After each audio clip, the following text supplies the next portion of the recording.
Hey everyone, welcome back to another episode of Inside Icon, and with me is Min. Min, how are you today?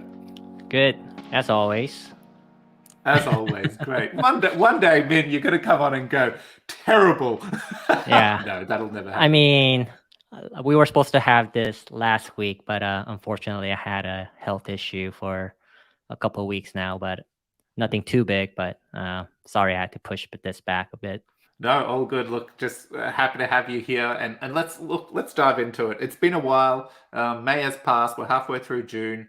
How was May for you, Min? What Yeah. have you been up to? So May has been probably the most amount of traveling I've done since COVID. We had a council meeting in Zug, in Switzerland.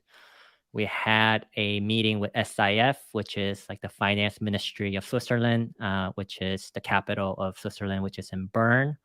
And then we stopped by Paris because there were some NFT events, and then around art and fashion, just to kind of check out what was trending.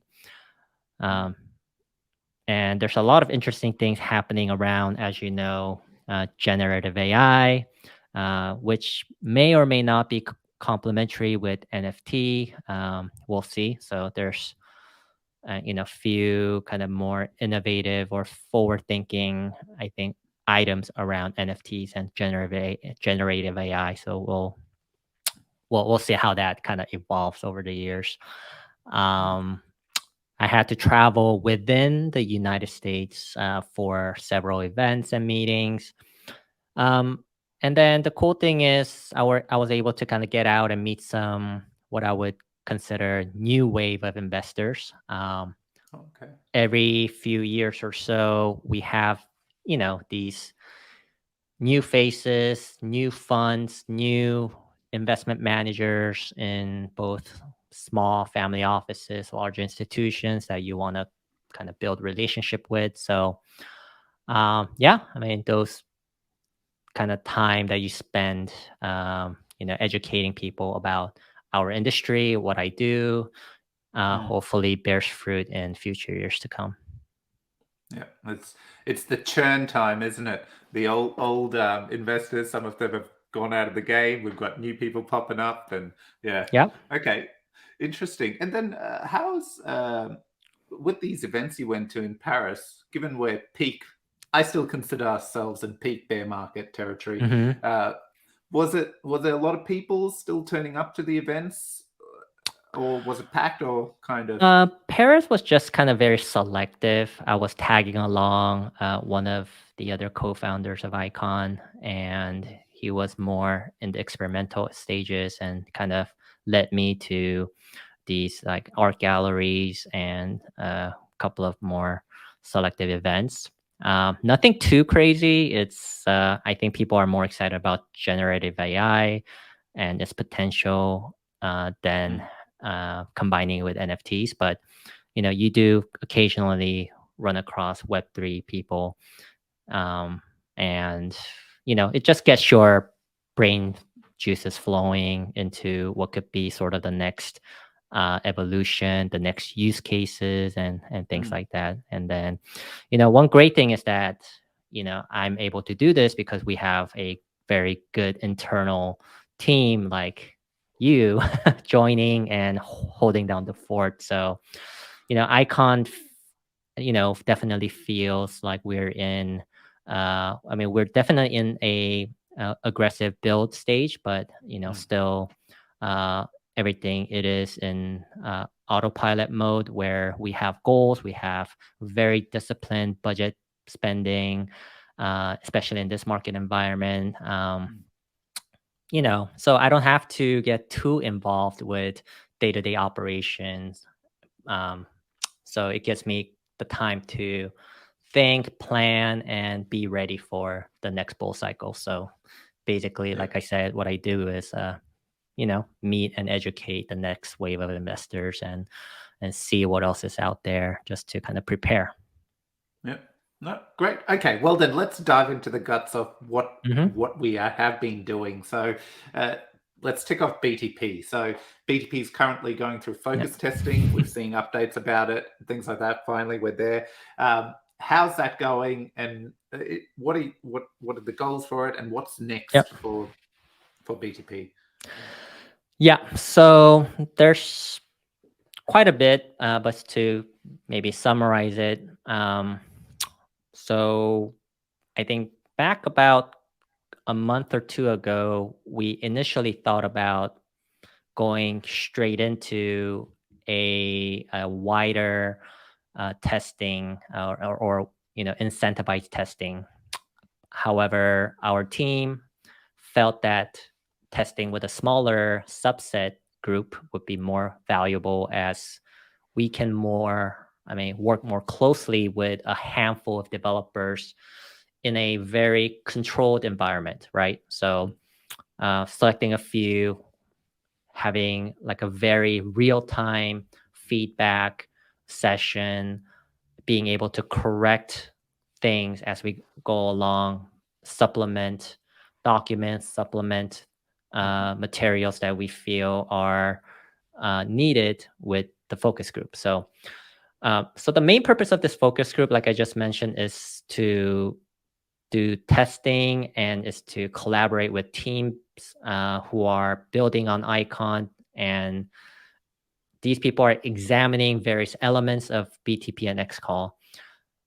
So these new teams bring, I guess, like a new set, fresh set of eyes. When you are so honed in on building your own product, you sometimes oversee, some of the basic things that you need, right, for other people to use. So you need that kind of fresh set of eyes. Of course, we do that internally as well, but getting an outsider or real user to come in is very beneficial in identifying, potential improvements and things like that.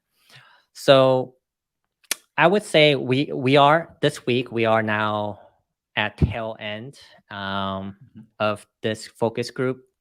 It has yielded valuable feedback so far. Of course, Eric is managing this process. Eric, who is our leading the developer relations team and the xCall incentivized testnet. So he is gonna wrap this up, put it into a report, and obviously will be communications team will be doing a write-up and putting on a blog post of a summary of like everything happening. So if you're an ICON community member, you will get to see like what the focus group did and what kind of feedback we received. So that would be very cool. And then I guess most importantly, so far it aided in detecting a number of minor bugs. And we've been able to evaluate BTP and xCall performance to a good extent that we feel comfortable opening it to a broader group. These focus testers are building dApps, or I think we just call it applications these days. So applications similar to what our dev community will actually do. So it's just kind of a preview. And these applications sends xCall messages across, Binance Smart Chain and ETH. So, we've already kind of gone through that cycle with more than a handful of people already. So, so following this focus test phase, our developer relation team will improve documentations and then incorporate all the findings that we gathered in our focus, I guess from the focus team of group into, the kind of, so that the broader group could use it for a broader incentivized testnet program. Yeah. So focus testing, when that's done, all the feedback, revised documentation from it, any patches, bugs, all that will get fixed, Parramatta will deploy, great, and then we move on to incentivized testnet. And Right. So incentivized testnet is essentially having some tasks that need to get delivered as part of it, like challenges, etc., that once the teams do would get paid, rewarded, right? So it's Right. not just Of course. come try it out, please. There's actually incentive around it. Yeah. Right. Yeah. So yeah, these are testers. We compensate them, Yeah. and obviously, they deserve to. So yeah, Yeah. we go all through that. So yeah. So like hopefully, we are now planning to launch this incentivized testnet program to the broader, icon community and other developers. And then the program will set clear tasks for delivery, and upon completions, teams will receive rewards as well. So if you're a developer and you want to play around and give some feedback and complete challenges, if that's your thing, like, we would appreciate it if you would join and build using this like great new technology that we built. One of the best solutions out there in terms of interoperability. Yeah, no, fantastic. Okay, and then that's from after testnet incentivization phase, Mhm. then we'll move on to setting some dates and things for mainnet deployment. Right. Yeah. Yeah. That'll Okay. come. Okay. We'll worry about the testnet first. Yes. Let's get the incentivization out of the way. Okay. So that's BTP. Great. Now, next up, we have xCalls with Mhm. IBC. So we're obviously been plugging away at that since the start of the year. And could you give us a bit of an update on where that's at? Yeah, I mean, we are close to finishing the integration phase where all the components that have been built, and there's seamless communications between these components. This week we began end-to-end testing, so everything's working. Everything's working pretty. From what I hear, it's been great. So we deployed local instances on Icon and one of the Cosmos SDK chain called Archway. And these are connected via through IBC with xCall. So we initiated this end-to-end testing on that. The next step is to deploy everything to the test nets. We do more testing, obviously, and we obviously do auditing as well before we get it to production. The project is overall progressing very well. I think obviously working with Archway has been very good from what I hear. Working with a very accomplished team such as the Cosmos network has been very good. So things are progressing very well, even better than our internal timeline. So as you know, it's very tough to kind of provide dates, and because like all these unexpected bugs from testing cache can push back these deadlines that we set.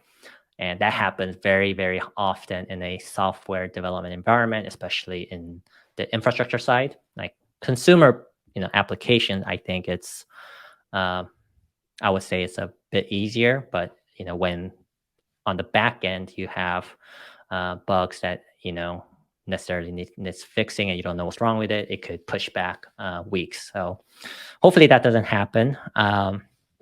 But we'll announce testnet deployment date once this end-to-end testing is complete. And we will announce mainnet deployment once the testnet deployment and once the audit is complete. So, those dates are going to come as we kind of hit those milestones like in the future. And I mean, I guess my last comment is that we are genuinely excited about our progress with xCall with IBC, and we are eager to connect to the Cosmos network.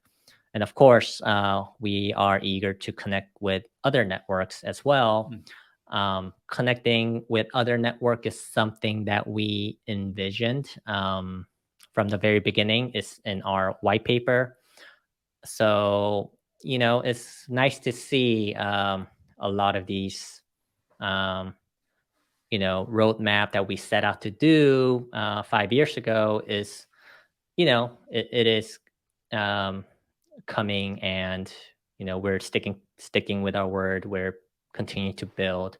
So it's very exciting, and we're glad that a lot of our community members are kind of stuck through this and went on a journey with us. I know that 5 years is a long time. But these things take quite a long time, and it obviously our goal was to complete it around 3 years or so, but it took a bit longer than that. So things do come unexpectedly. Yep. Cool. So the way I see it, we've gone from BTP, one interoperable solution. But technically now, if things no surprises, we could end the year with potentially 3 interoperable solutions, which is Icon Bridge, which is already live. Yep. We tend to forget about this one. It is live and running, and our protocols use it. So that's one. Then we got BTP, which will be Ethereum and Binance Smart Chain, and then we'll have IBC as well. Right. And so yeah, you're right. It has been a long journey, and the journey's evolved quite a lot through the time, adapting to how the tech's been evolving and what's becoming more prominent in the industry. And here we are now, kind of adopting the best of everything and trying to deliver solutions. So yeah, I'm excited as well. It's getting to that time to delivery time. Yeah. Okay. So that's update on some of those big ticket items. Great. Now, I want to, since you're in America and I just see all these tweets, Gary the tyrant. I kind of wanted to pick your brain and get your thoughts on what's happening with the SEC and with Gary and just the state of things over there at the moment. Yeah, I mean, obviously, I follow this pretty closely everywhere. Everyone, in my position probably do, and they should. And there's quite a bit of conspiracy theories out there. A lot of wild ones. I would say the truth is probably the most realistic one. I think Wall Street Journal recently had a podcast around, SEC going after Binance and Coinbase, and which the rationale kind of at its core, I think that's the truth, which is, the FTX implosion has created a lot of headaches for the SEC, and the SEC is in a catch-up mode right now. And I think what SEC is trying to do may be well-intended. So you might disagree with me. Maybe a lot of people might disagree with me, but I would like to say that probably SEC as a whole have their goal is well intended, but the process may seem very rushed and forced at the moment, which is the reason why I think a lot of people are angry and upset and confused. So, I'm not sure what to think about the recent news about Prometheus and and Oh yes, and all of that, but I have to go into more details. But yeah, I mean, I do think SEC has an agenda. They want to slow down the pace of another so that another FTX incident doesn't happen again.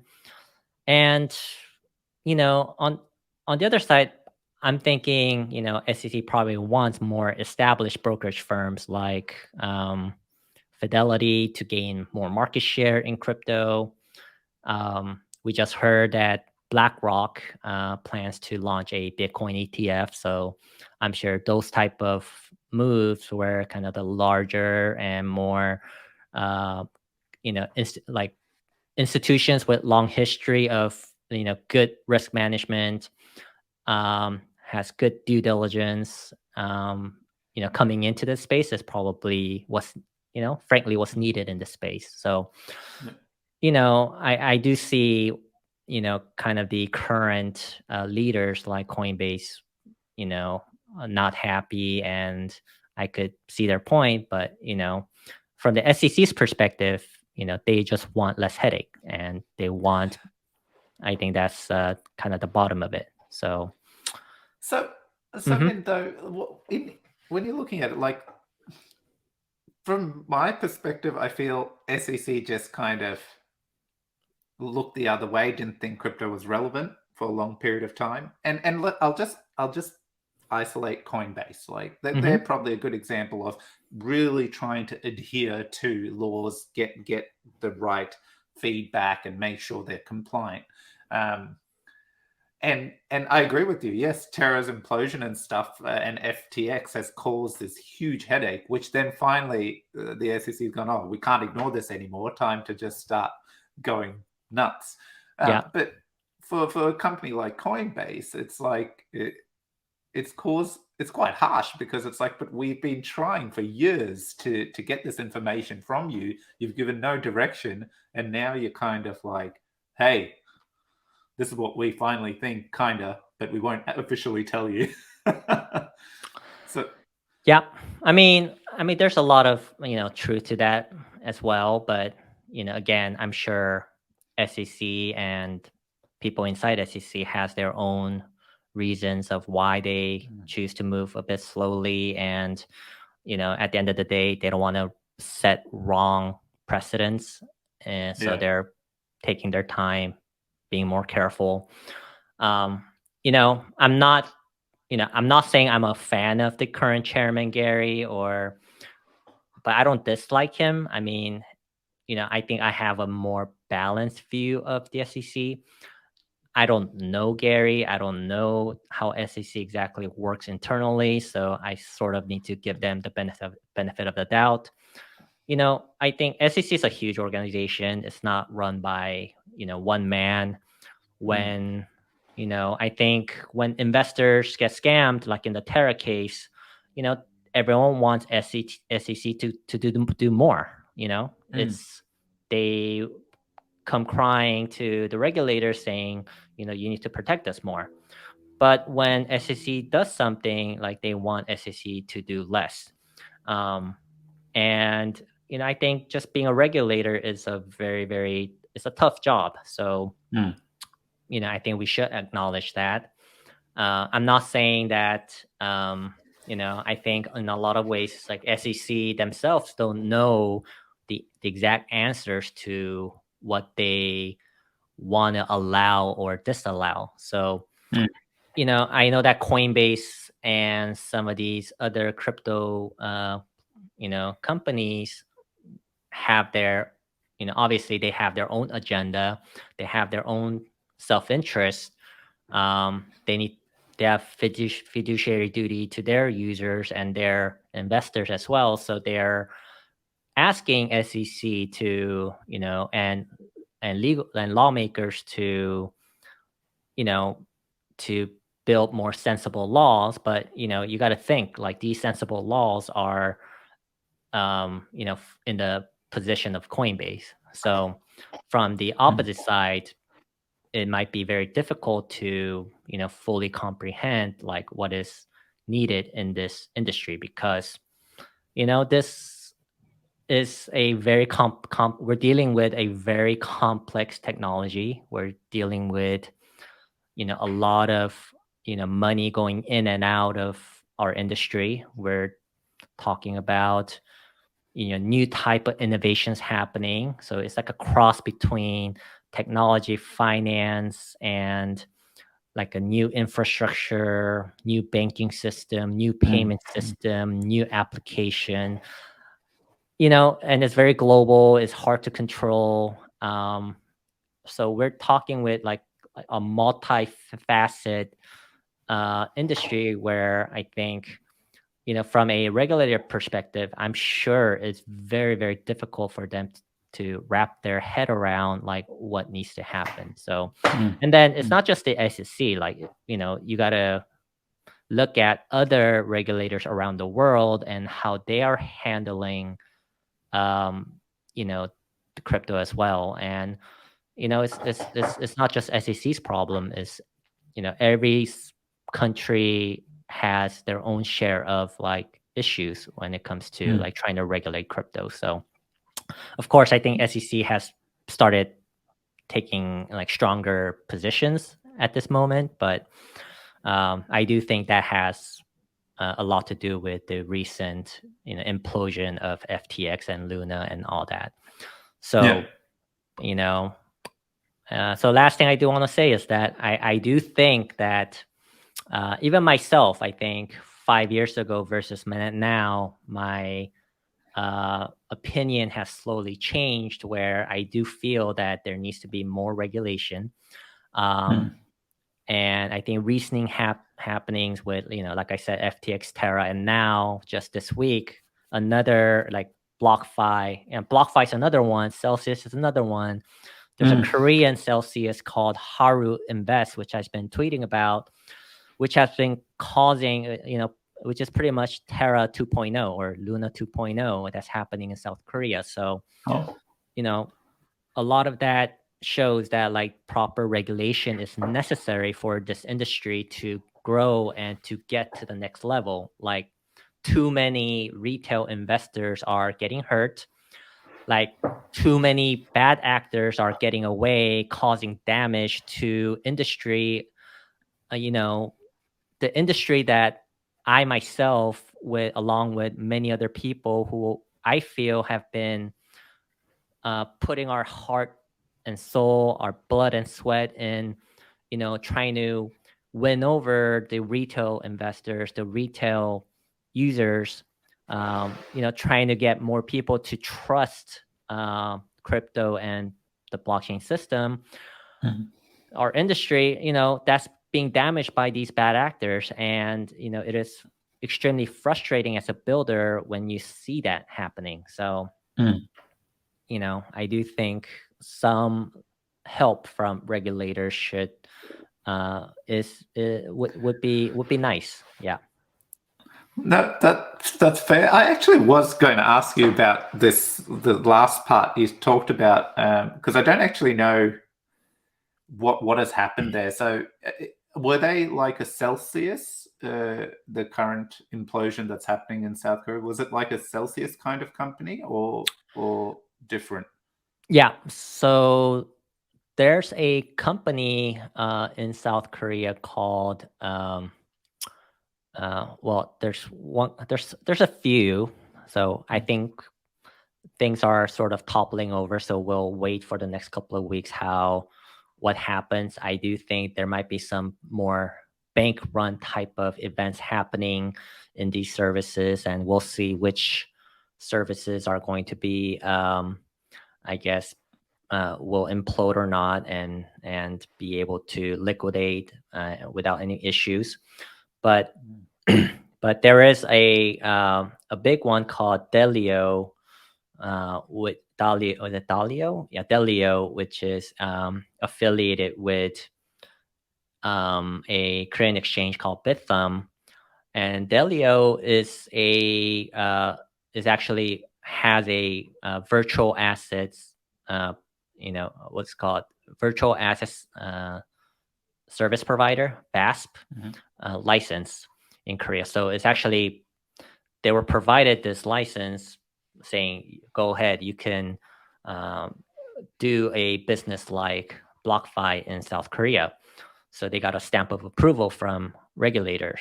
However, what a lot of people did, the management did is they took the retail money and they deployed it into a competing service called Haru Invest.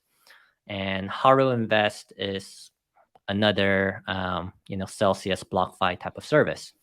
The difference with Haru Invest is that I think Haru Invest is more similar to Grow in a way that it relies on more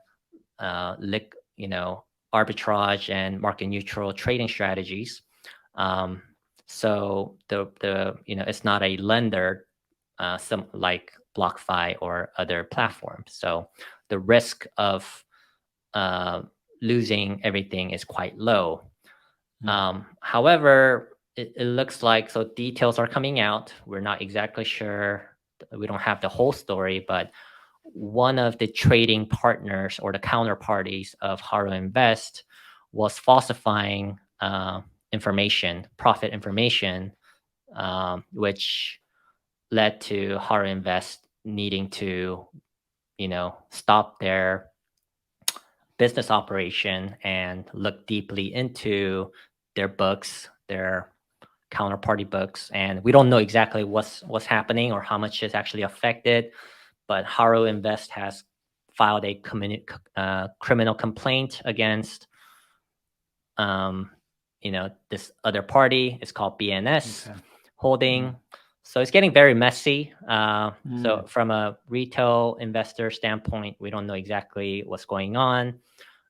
There's not, a lot of transparency on how much was allocated to this trading partner, how much was lost. So a lot of that information is still kind of, will come out, but it is very interesting times, and we'll see how this all plays out.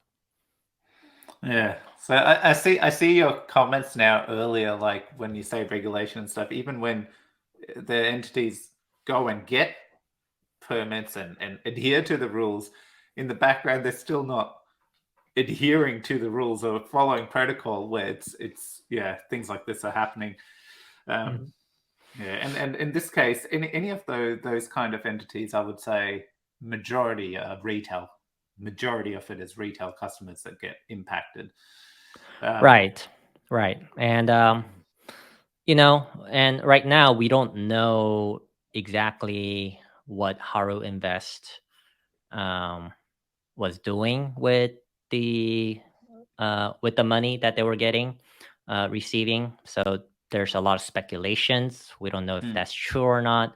If they were doing what they were supposed to do, or what they were saying that they were doing, which is they were managing their half of their money internally, and that they had 10 other trading partners that they allocate the other 50% to. So if one of those go belly up, it still shouldn't be a big problem, right? So they're, but however, it seems that the problem is bigger at the moment. We don't know for a fact if it is, so we'll see. But it just seems like there's a lot of fact finding and digging to do to see, like, even if any of these companies were acting truthfully and doing what they said they were doing. So, and one of your big call outs in your tweet was, and I know you're not involved with Grow anymore, but obviously you have contacts, you keep in touch with the team. You were calling out that the Grow team and protocol and funds had not been impacted by this, whatever's transpiring over here. Yeah, I mean, I'm still very close with the founders of Grow, the management team. So, Grow is very focused on risk management. They take, precautions. I think these guys are professionals. They've done this with, professional management companies. The CIO there has been doing this for like decades with Samsung Securities and other, financial institutions over the years. So I think Grow is in good hands, but at the same time, of course, uh, I don't think as long as fraud doesn't happen, which that I think that's part of the risk management. Like it Mm. seemed like in Haru Invest situation, there was some overlooking in terms of like due diligence. They may have skipped a few process. It looked like the trading firms like they didn't do background checks. I mean, yeah, it seems like there something didn't go as planned, Yeah. or maybe it was just never, those safety measures were just never there in the first place. So Yeah. That's um where my head went. They just went there. Yeah. right. But I think the problem with Celsius, BlockFi, um and a lot of these CFI companies, outside of just transparency, is that there's just too much focus on bragging about AUM, or assets under management. They want to brag about how much money that they can manage, that they have more than their competitors. Mm. Um, and, that's the wrong KPI that these companies need to, measure themselves. This industry needs to measure against, right? It's like number one priority that they should be bragging about is like putting risk management at the forefront, um, Mm. putting the safety measures that is there. Um, so, and so the people who are um, there is that they feel safe. Mm. So I think there's a lot of negativity around CFI, but you got to think like this entire financial institution is a CFI. So Yeah. I think that's the problem. It's like there are so many bad actors in our industry that are screwing up for the rest of us and Yeah. losing trust and burning trust, burning bridges, burning everything because of their own greed. And it is hurting the entire industry, it's hurting the retail. Mm. And I think it's like very, very simple. You should not be taking money that you can't manage, that you can't handle. Um, there's, if you're doing arbitrage trading, or if you're doing, market neutral strategies, like, there's not enough liquidity in our space to be managing, $1 billion worth of, like AUM, because it's just not possible. Our industry, our market size isn't big enough. If Mm. like you manage too much money, then you're gonna have to do more, exotic risks, more risky things in order to make up for the yields that you promise to your users. Mm. And that's what happened. I believe that's what happened with all these other, like Celsius. Like they got into Bitcoin mining business, they got into venture capital money, they got into DeFi. They were risking everyone's money because they just were too greedy. They wanted to increase their AUM and brag about it, that they were making a lot of money. Mm. And again, I think what money managers, what these portfolio managers, what they need to do is, you know, good firms. There's a lot of good people out there that are putting risk management as the number one priority. And Mm. at any time, if your strategy or risk management becomes difficult, then you got to do the right thing, which is you got to just give back the money to to the users and say, hey guys, I'm sorry, like I cannot produce these type of yields anymore, Mm. and we'll be returning your money. But when we figure out a good strategy to make yields again, then come back to us and we'll open up our deposits again, right? Yeah. So Yeah. I think those are the type of kind of honest relationship building that we need to do, trust building that we need to do in our industry. And I think Grow Team, we have a stellar team, and I think these guys are very different. I do want to believe at this point that the Haru Invest team was good too, but I give them benefit of the doubt until we get more details. So so we'll see how that all turns out. Okay. Well, let's come back to the light and go a bit positive now.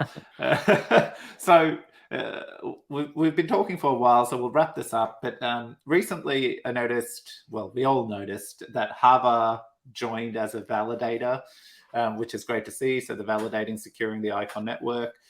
Do you see this? Is this a sign of a growing partnership to try and leverage between the two teams? What are your thoughts? Yeah. I mean, definitely. I mean, obviously, we want HAVAH to succeed. They are sort of our first test case for the ICON SDK.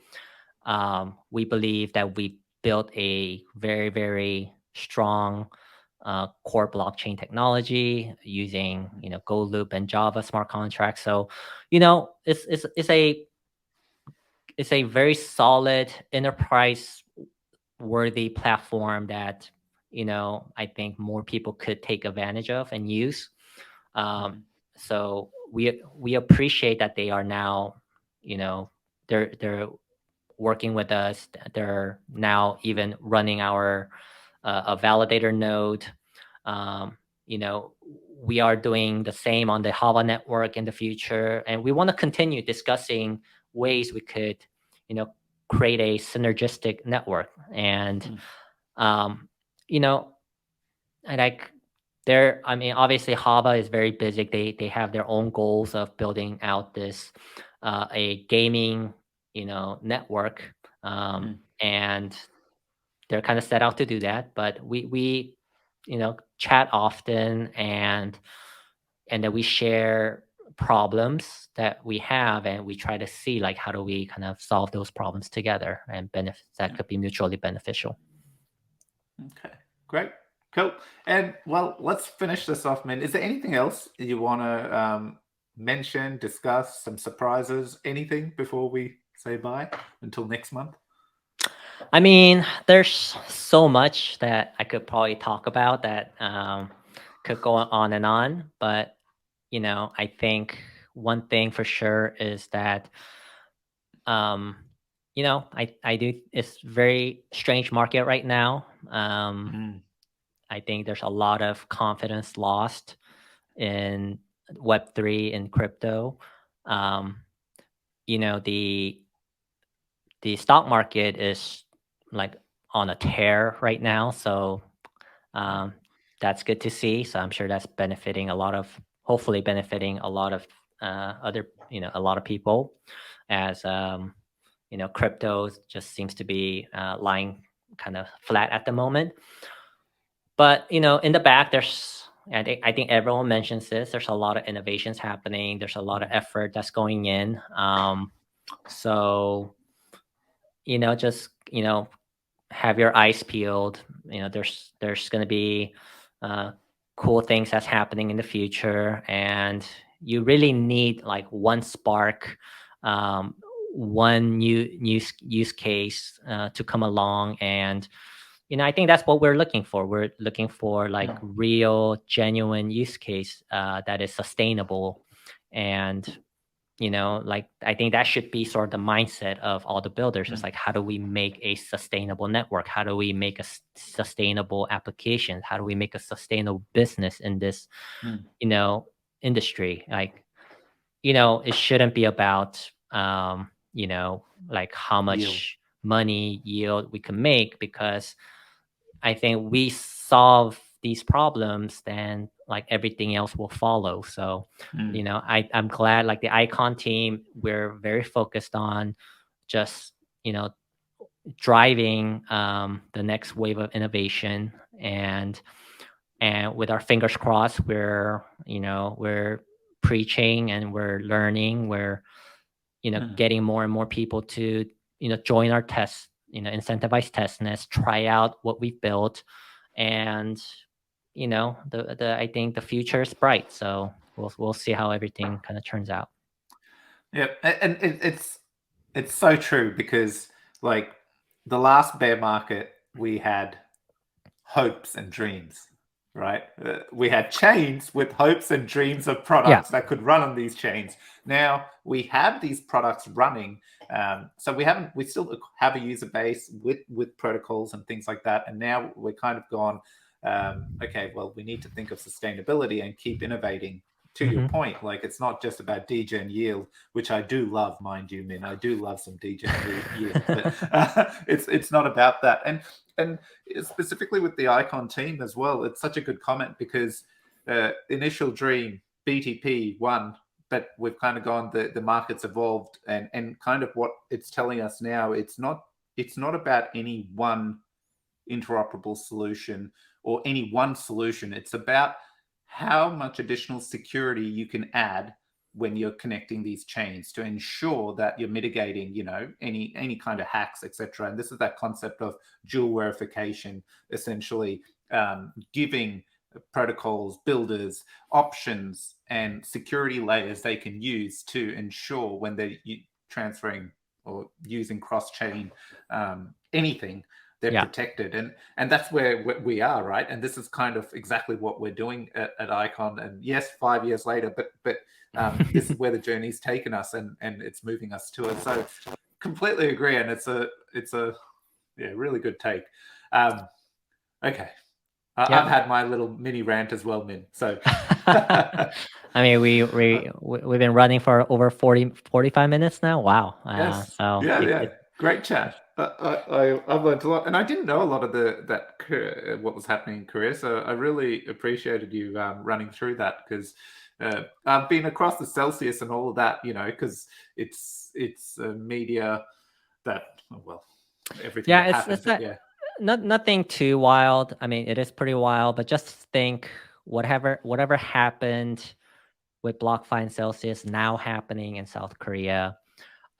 Maybe to less amplified, but it is causing, a lot of issues, because it is after Luna and people have horrible memories. But anyways, I'll stop talking, and I'll let you go. Okay. Yes. Thanks everyone. Thank you, Min. Until next month, where David will be talking to you and seeing what you've been up to. I really appreciate you coming on, giving time. I know you've personally been busy, insanely traveling everywhere for work, so it's been good to get some time with you. Thank you, Min. Yeah, thank you. Appreciate it. See you. Bye-bye. Bye.